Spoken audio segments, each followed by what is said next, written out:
Welcome to Road Raging, ladies and gentlemen. And I gotta say, what the fuck, WWE?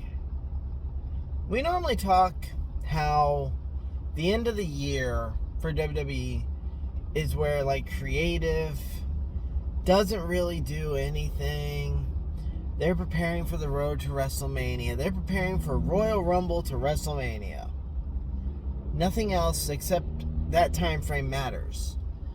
But normally there's at least something. But this year, Survivor Series. Survivor Series is supposedly one of your big four. There's really nothing for it. You had the nonsensical of the Usos showing up on Raw without Roman and Seth Rollins, who's on Team Raw, tag teams with the SmackDown Tag Team Champions to fight members of Raw. Yes, he's feuding with Big E, but come on. It's supposed to be about brand supremacy as we're heading for this time frame. Have Damian Priest and Nakamura even cut promos on each other? And you have Damian Priest, who has been on a roll as far as defeating people, and Nakamura, who's been losing, so I wonder who the fuck is losing that match. You have Becky and Charlotte, which in this case is probably just going to end up Charlotte hitting her with a chair again to get disqualified, because that's what she does in matches. You have the men's and women's 5-on-5 matches that tagged the teams make no sense. There were no qualifying matches. It was announced online, hey, here's the team. And then you have Adam Pearce, who is in charge of both shows. Came out on Raw and was like, I want Raw to dominate like it did last year. We need to have the strongest team possible. It's like, but bro, you're in charge of SmackDown. Don't you want the fair?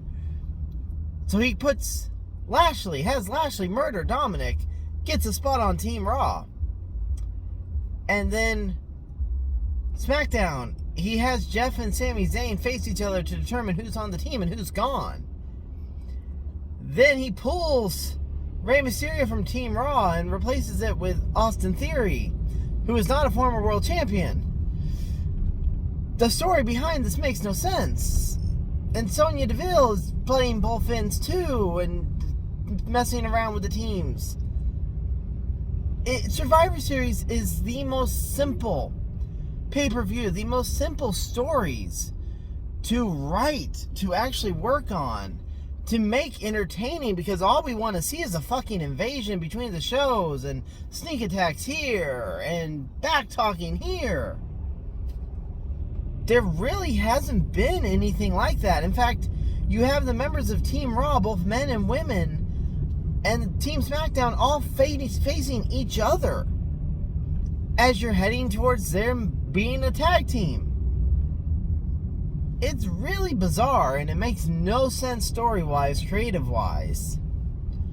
So, yeah. I don't know, man. It's a fucking weird time with WWE right now. So, comment below. Which brand do you think will come out supreme this year? Team Raw or Team SmackDown? Like, share, subscribe, and we'll see you here next time for an episode. I've been the SKF Effect. Later days, y'all.